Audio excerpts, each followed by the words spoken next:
I get asked a lot how this basketball program has become so competitive over the last 8 years. You're looking at the reasons right here.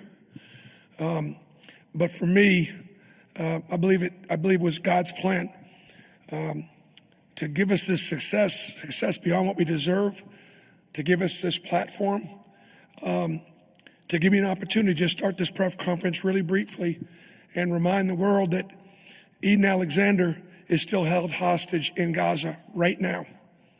An American held hostage. And there aren't enough people in this country that know his name. So I asked the players if it was okay if I started out this press conference and just called out the name of an American. Bring the hostages home. Very proud of my team. We played Auburn basketball. We played like the #1 team in the country. We acted like the #1 team in the country. We prepared like the #1 team in the country. We talked a little bit about game one and not giving the kind of effort and energy that was required, and not really trusting one another, sharing it, and the sacrifices that need to be made. Tonight, we put all that behind us, and the guys did a phenomenal job on both ends of the floor. My congratulations to Creighton on an incredible year. They have a wonderful coach. They've got some tremendous seniors. Ashworth and the big fella just had great careers.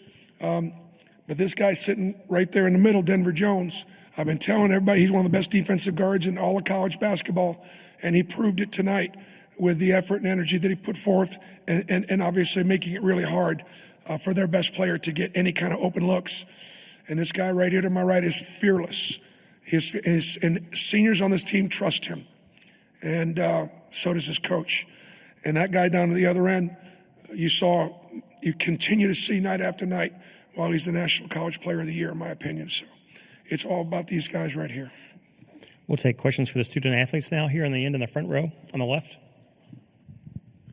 This is for Denver. This is Chris Dortch from the Blue Ribbon College Basketball Yearbook. Yesterday, Creighton coach Greg McDermott said whoever guards their point guard is going to be tired. Are you tired? Not even gonna lie, I was pretty tired after the game. It was a lot of work chasing him around them screens. But you got it done, and you slowed down their offense in the second half. Can you talk about how that got done? Honestly, just putting forth effort and energy. We talked all day about the type of team that we're about to play and the things that we needed to work on. And then coming to this game, I feel like you could feel in the air that today was a lot different than the other day. And we came out here and we proved it the second half especially. Staying here in the front row on the left. Michael Giddens, the War Report, Auburn. Todd, another big game. You led Auburn in scoring today. Can you talk about what was working for you so well out there on the court today? Just playing through our offense. We knew the shots that we were going to get, so just getting in the gym, working on those type of shots, being ready for the situation. And my guys, they helped me get the ball, get me open, and helped me find the shots that I wanted to get. Third row here on the left. Gary Graves, Associated Press. Todd, I guess Chad Baker-Mazara was kind of the table setter for you in that second half. When he went out with the hip injury, was that when you kind of thought, I need to pick up the slack? I mean, everybody kind of picked up the slack on the bench for you guys. Definitely. Losing a guy like Chad, he's playing so well. He's a big part of this team. So seeing him go down, everybody knew that they had to step up and do what they had to do to get the win. Front row on the right, please. Denver, you came to Auburn mostly considered a scorer, and now your coach says you're the best defensive guard in the country. Could you just, I don't want to call it a transformation, but just that journey, could you just talk about that and what it takes for you to say, okay, maybe I may not score as much, but I'm going to help my team win this way? Man, just honestly, that was the main reason why I came here. I came here because I wanted to win, and I knew the system. I knew the type of players that I was going to have here at Auburn. And coming here, obviously, defense, the way we play defense is challenging already, just transferring from another school. But one of the things I really wanted to fix, I just wanted to be one of the best two-way guards in the league. And that was just one of the main things that I focused on, especially this offseason. Staying on the front row on the right. Tonight, you guys were able to control the boards. Only 4 offensive rebounds for them. You and Chaney and I think Dylan had 24 rebounds between you. They had 27. How important was that to limit those second shot opportunities for an offense like Creighton? I mean, it was very important. I think that's just everybody being bought into wanting to win. Obviously, you got to contribute to be on the court. So if that's what we got to do is rebound in basketball while our guards are, having great games. Denver, Tahad, Miles, Chad, those guys. We have to rebound the basketball in order to, impact the game. I have time for 2 more questions for the student athletes here in the front row. Janai, Michael Giddens wore for Auburn. It's not often that you don't hit double figures in scoring. Your teammates really stepped in to help fill that void. Can you talk about the trust that you had in them to be able to help carry the load offensively tonight? For sure. I didn't have a good offensive game. I shot 4 for 13. But that's okay. I came here to win. This season's about winning. I know my teammates got my back, and they know I have theirs. So, my shots weren't falling, so I just try to do whatever I can to impact winning, and I'll let, everybody else do the scoring. And the last one, the 4th row on the left. Ryan Hennessy, NBC 13 in Birmingham. For Janai, what does it mean to have someone step up like Tahad the last 2 games, 16 and 23 down the stretch ascending to the Sweet 16? Bro. Now, he's a special freshman.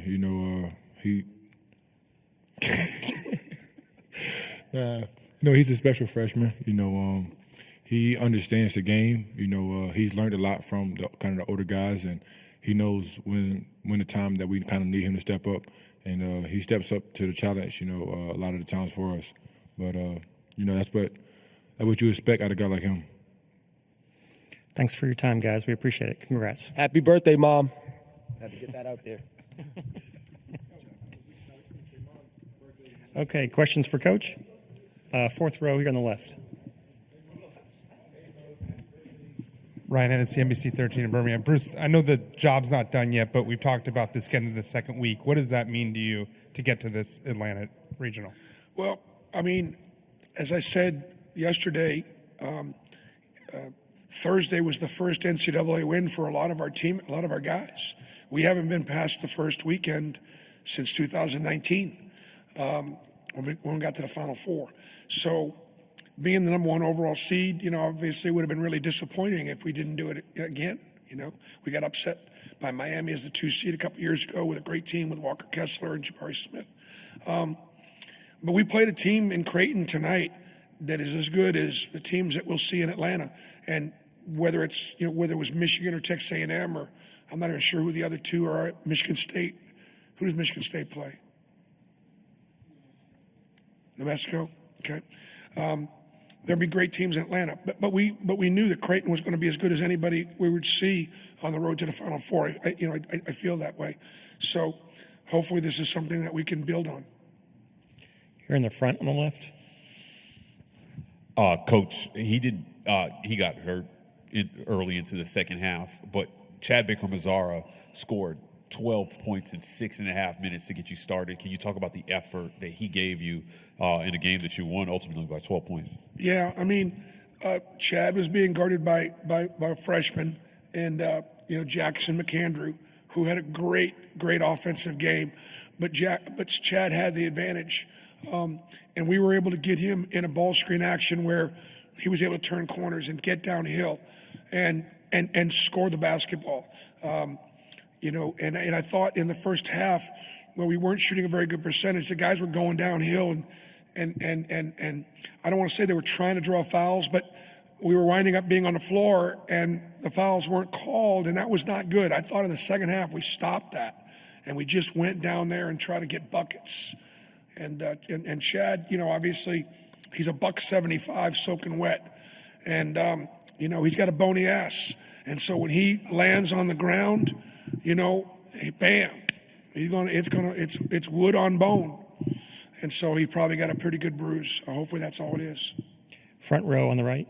Bruce, especially Tahad in Denver, got downhill, got to the lane and scored. How important was that to be able to take the ball to the basket with those two guys especially? Well, when you go up against drop coverage, obviously you're going to be able to get a ball screen and you're going to be able to turn corners.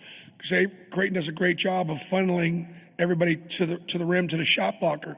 Combination of we try to put a body on the shot blocker on the backside so he couldn't rotate over. And then when he did rotate over, those guys, particularly Taha, Chad, Denver had a big bucket late.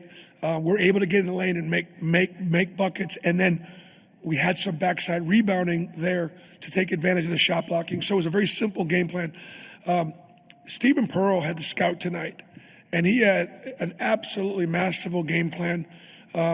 Particularly, Stephen was focused on the defensive end, just really, really good. I know it didn't look like it in the first half when they were banging all those threes, but I thought we, obviously held a really good offensive team to 70 points and to hold them to, the shooting percentage in the second half of 42%, 23% from three was huge.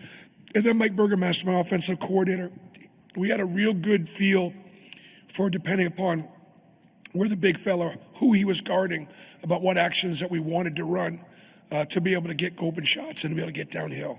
Front row on the right. Chad Winch with the Barn Media Group. Coach, how does having a core group of seniors give you an advantage in a win like this? Well, I think it's always an advantage when you have older guys, but my older guys haven't been here before. Creighton's been in the Sweet 16 4 out of the last 5 years. Those guys on that team have been in the Sweet 16 for 3 or 4 of the last 5 years. I don't have anybody on our team. And one of the best performers in the second half was a freshman.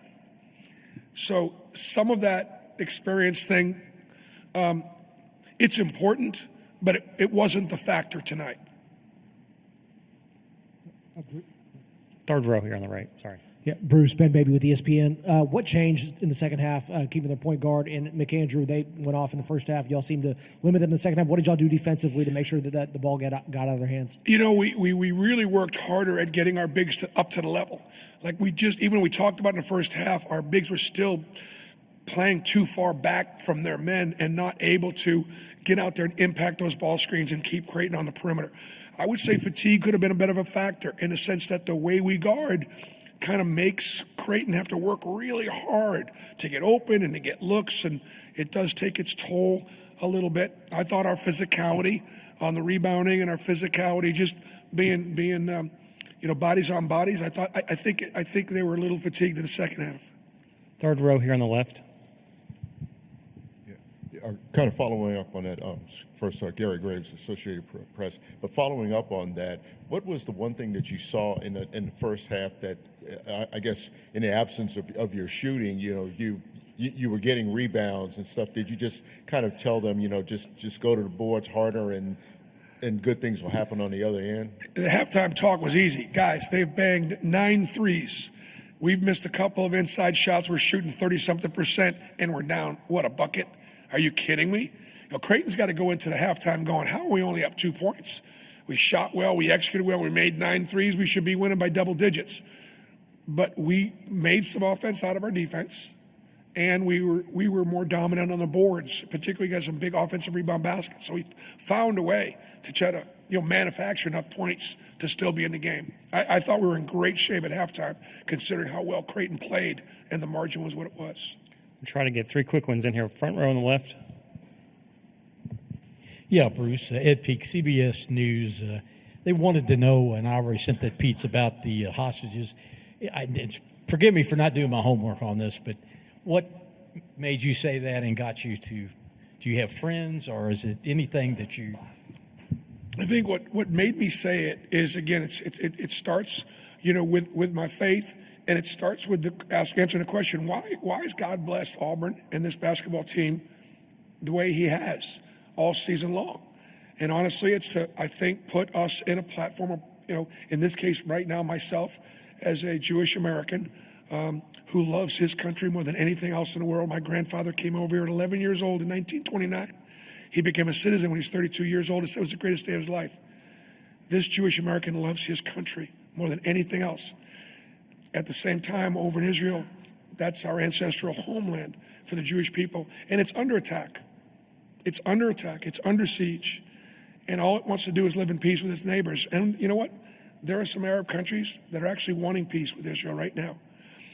But there's a segment of the population that is there in the Middle East that has been doing nothing but attacking Israel for 80, 85 years. October 7th was the worst day since the Holocaust for the Jewish people. And they say they want to do it again and again and again. We have Americans that are held hostage in Gaza right now. It's unacceptable. And President Trump has called it out, and he said, if they would just free the hostages, the killing would stop. Free the hostages, and the killing will stop. And that's up to Hamas. We have time for one last question here in the front. Thank you for the questions. Thank you. Coach Michael Gittens for Auburn. This was the first game this season that Creighton lost when they shot better than 36%. They were 11-0 and shooting 36% or better from three. They shot 44% tonight. Can you talk about the efforts to try to run them off the three-point line and continuing to play Auburn basketball when they were shooting so well from the perimeter? Yeah, I thought they banged some shots. They got some 50-50 balls and some inside-out things. Like 2 or 3 of them were just sort of not necessarily offensive sets. They got some stuff in transition. And we recognize that they're making 12 threes, and they got their 17 assist average. But obviously for us to be able to score 82 and shoot 60% in the second half, I thought we controlled the game in the second half with our offense. Again, played like we've been playing all year long, just sharing it. And Coach McDermott told me after the game, he says he recognized we got a really good team. So do they. And our guys played up to their ability today. I was very proud of them. Thanks for your time, Coach.